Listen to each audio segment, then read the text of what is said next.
Esse é o Ancapso e nós vamos falar agora do depoimento do Haddad, que foi ontem no Congresso e falou um monte de besteira lá, o que era esperado, né? Teve toda aquela discussão e coisa e tal.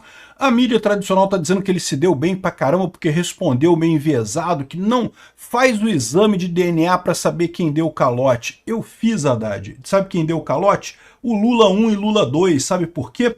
Porque a maior parte dos precatórios são dívidas daquela época. A idade média dos precatórios que você pagou agora é justamente de 20 anos atrás, ou seja, exatamente na época do Lula 1 e Lula 2. O DNA deu positivo para você mesmo, Haddad. Vamos falar sobre esses e outros assuntos em detalhes. Essas notícias foram sugeridas por Estado Roubocrático do Meu Ovo Direito, Caçador do Monte Bumbum e várias outras pessoas. Obrigado aí ao pessoal que sugeriu notícias lá no nosso site, no visãolibertaria.com.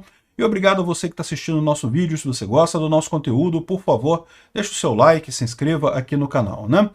Pois bem, o Haddad rebateu o deputado bolsonarista. Qual foi o deputado bolsonarista que fez isso, né? Foi críticas do Felipe Barros, que acusou o governo de maquiar dados relacionados às contas públicas, né? Ou seja, no final das contas, ele está reclamando aqui, o Haddad está dizendo que, olha só, ele comparou o calote do Bolsonaro com o calote do Collor. Olha que absurdo isso, né? Sendo que não tem nada a ver uma coisa com a outra. Bolsonaro nunca tirou dinheiro de ninguém, né? Precatório, para quem não sabe o que é precatório, é uma dívida na justiça. A pessoa ganhou na justiça contra o governo e daí ela recebe um precatório, que é um devo, não nego, pago quanto puder. Sabe quando foram emitidos esses precatórios? No governo Lula 1 e Lula 2, ou seja, agora que eles foram pagos, né? Realmente é uma roubada. O governo é uma porcaria para isso, né? Mas são precatórios antigos, a idade média deles é de 20 anos atrás mesmo, os que foram pagos pelo Haddad. E justamente aquilo que eu expliquei para vocês, qual que foi a jogada dos precatórios? Foram principalmente os tribunais da região do Nordeste que botaram um monte de precatórios para serem pagos em 2022 com o objetivo de sacanear Bolsonaro. Não é que os precatórios não devam ser pagos, os precatórios devem ser pagos, mas existe um calendário para escalonar esse pagamento justamente porque pagar tudo de uma vez pode piorar as contas públicas, né? Então o ideal é justamente você ter esse desembolso constante, coisa e tal, para pagar os precatórios antigos. Então é lógico que o governo tem que pagar esses precatórios, ninguém está dizendo que não tem. Mas lembra, eles são referentes a dívidas que foram feitas na gestão do Lula lá atrás. Tem coisa ainda mais antiga, tá? Tem coisa que é da época do Sarney, da época dos militares, da época do Fernando Henrique Cardoso e coisa e tal, né? Mas é lógico, a imprensa tradicional socialista aqui ficou falando, não, porque o Haddad faz o exame de DNA para saber quem deu o calote. Pois é, o exame de DNA deu positivo para você, Haddad. Foi você mesmo, foi o seu governo mesmo que fez esse tipo de coisa, o governo Lula lá atrás, né? Enfim, é lógico, a imprensa tradicional vai tentar jogar dessa forma, dizer que não, que Haddad foi muito bem, coisa e tal, mas a verdade é que ele se enrolou pra caramba, não soube o que falar direito e no final das contas acabou entregando que ele não tem compromisso nenhum com ajuste fiscal, com as contas públicas. Olha isso daqui, ó. Decisão política evitou a taxação da Shein na gestão Bolsonaro. Tá vendo? Foi Bolsonaro mesmo que garantiu que você não pagava imposto nas comprinhas da Shein, da Shopee, da AliExpress. O Haddad trata isso como um absurdo, né? Ele fala aqui que, olha só, 17 milhões de remessas aconteceu e ninguém fez nada, e como assim?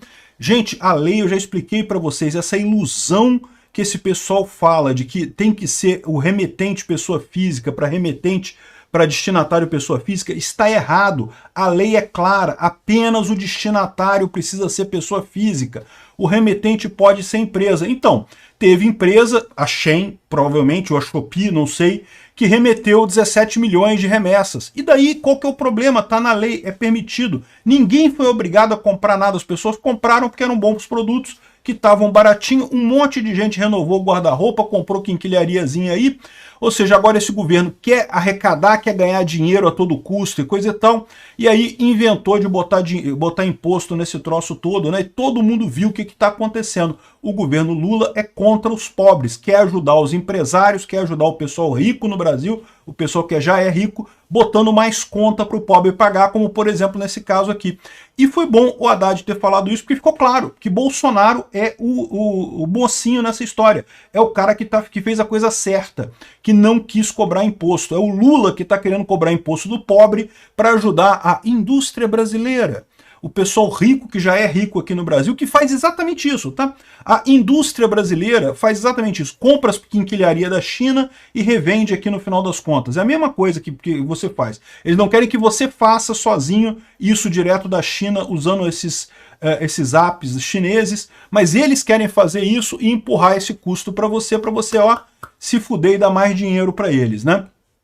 Então, Haddad aqui mostrando como o governo Bolsonaro foi o correto, fez a coisa correta nessa situação. Foi uma decisão política, e foi mesmo. Porque Bolsonaro falou o seguinte, olha só, a lei é clara, a lei diz que é só o destinatário que precisa ser pessoa física, não precisa o remetente ser pessoa física, como o PT entende, né? E daí deixou passar a coisa. Excelente, ótimo. Você pode entender de outra forma também, tá? Era muita gente, muito funça público que não gostava do Bolsonaro, que deixou as coisas passarem, porque imaginou o seguinte, quanto menos dinheiro o Bolsonaro ganhar, quanto menos o Estado arrecadar, mais difícil vai ser para Bolsonaro a eleição de 2022, né?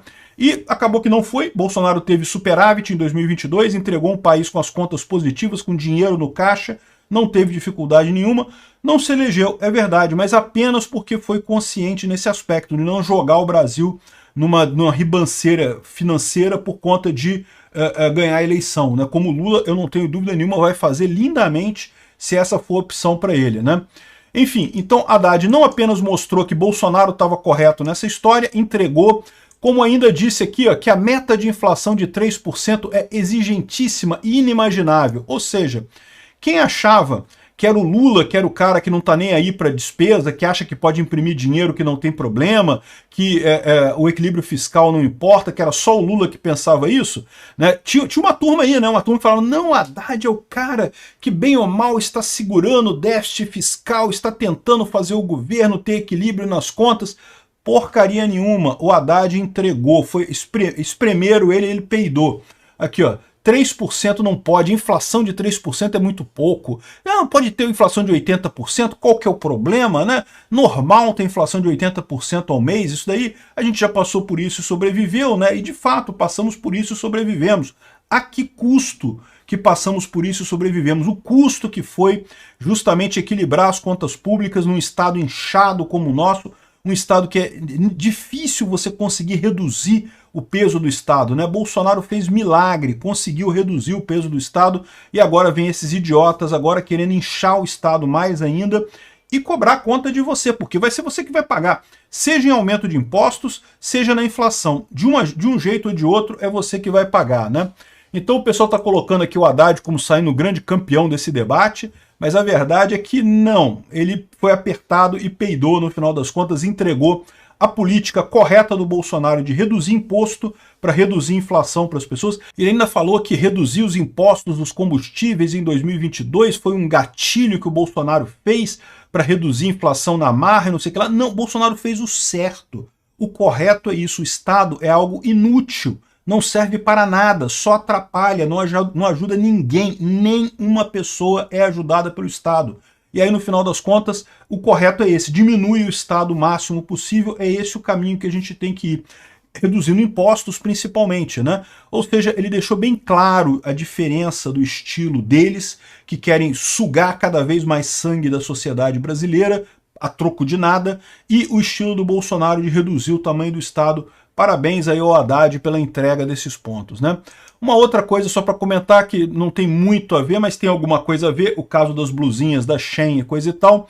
Vocês lembram dos muitos projetos ruins que estão para serem votados na Câmara agora? Um deles é o do Mover, né? E o Lula tem muita pressa nisso. Por quê? Porque vai dar julho agora, julho tem recesso, e quando o parlamento voltar depois de julho, esse ano é ano de eleição, meu amigo. Não vai ter mais nada esse ano de votação depois de julho. Então eles estão nessa correria para aprovar as coisas agora. Uma das coisas que eles querem aprovar é justamente a taxação ou o fim da isenção do imposto da Shein, da Shopee, coisa e tal. E botaram isso dentro do Mover, um projeto que não tem nada a ver com nada. E agora o que eles estão negociando? Olha a infâmia disso daqui. O Lula e o Lira estão negociando dizendo que não, o Lula vai vetar. Pode aprovar do jeito que está aí que o Lula vai vetar. Não, não, não, não. Eu, se fosse os deputados, não faria isso não. Tira, faz um outro substitutivo, é só fazer um outro substitutivo na Câmara, tira isso do projeto do Mover e depois aprova o Mover. O Mover também é uma bosta, tá? Por mim, não aprovava nada. Mas o pessoal quer aprovar, porque isso daí é aquele negócio para dizer que está fazendo incentivo para a indústria automobilística brasileira e coisa e tal. Então, tira esse negócio num substitutivo, dá para fazer na Câmara, né? Entendeu o que eles estão querendo dizer, né? Que é para aprovar do jeito que tá, que aí o Lula vai vetar esse dispositivo ali. E aí depois é só o Lula falar, ops, não consegui vetar, deu problema, não consegui vetar. Aqui, ó. Lula vetará o fim da isenção para importações de $50 se for aprovada. Das duas, uma. Ou ele vai vetar mesmo e vai tentar dizer para o povo, tá vendo? Eu sou bonzinho, eu não quero cobrar imposto das suas comprinhas na blusinha da Shein e da Shopee, né? Sendo que não, ele já está cobrando 17% de ICMS na blusinha da Shopee, da Shein e coisa e tal, mas ele vai ficar como bonzinho nessa história, né? E o Congresso como mal que aprovou essa coisa. Então não tem esse papo não. Ô Lira, o que o Lira vai fazer eu não sei, o Lira é um idiota. O que os deputados vão fazer eu também não sei, mas eu, se tivesse lá, diria que não, faz um outro substitutivo, muda de novo isso daí, porque já tem um relatório, né? O relator incluiu esse jabuti na lei, então faz um outro, é só fazer outro substitutivo, não tem nada que impeça isso, faz um outro substitutivo, tira isso da lei e daí aprova a lei desse jeito e aí pronto, né? Aí o Lula faz o que ele quiser lá para tentar aprovar o fim dessa isenção de compras, né?